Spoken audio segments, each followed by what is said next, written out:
Isang pinagpalang araw sa inyong lahat. Tayo po'y magninilay sa salita ng Diyos, ang pinagmumulan ng awa at tawa ng ating buhay, ang salitawa.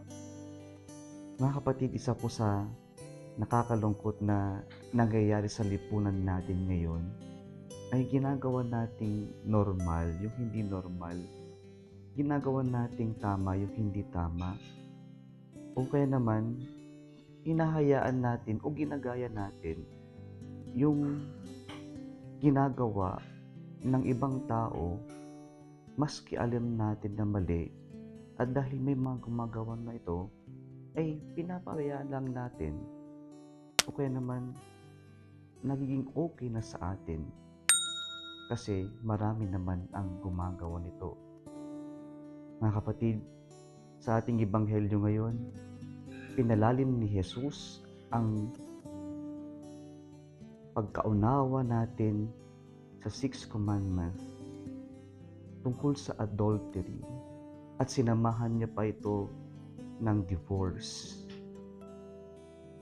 Ang adultery, ayon kay Jesus sa ating Panginoon, ay hindi lamang yung pakikipagrelasyon sa may asawa o parehong may asawa, pero adultery ay yung pagnasaan natin sa puso natin ang isang babae o kaya naman ang isang tao kung masama yung ating intention sa kanya, o kaya naman yung sinisira natin yung dignidad ng isang tao. At yung divorce, dito, pinaalala ng Diyos na ito ay labag sa kautusan ng Diyos. Ito ay labag sa plano ng Diyos. Kaya po mga kapatid, pinapaalala sa atin na ang pag-ibig, pagmamahal ay hindi lamang feelings. Kasi ang feelings pwedeng maglaho, pwedeng magbago.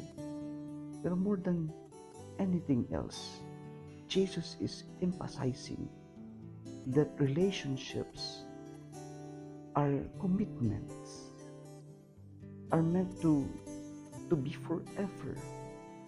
Kaya po, ang paalala din ng Diyos sa atin kung ano yung nagpapasama sa atin, dapat nating iwasan, dapat nating putulin.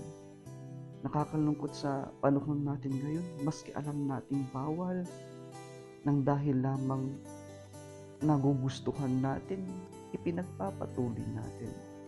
Kahit alam nating masama, dahil maraming gumagawa, okay na yun sa atin. Ngunit ang paalala ng Diyos sa atin, upang tayo'y maging malinis, kung ano man yung nagpapasama sa atin, yun yung dapat nating tigilan, yun yung dapat nating putulin, yun yung dapat nating iwasan. Kaya po, huwag tayong gaya-gaya lamang. Huwag tayong gaya-gaya na dahil lamang may gumagawa nito, dahil lamang accepted ng divorce sa ibang bansa, tayo na lang ang hindi, gagayahin na natin na ito'y magiging normal, na ito'y magiging okay.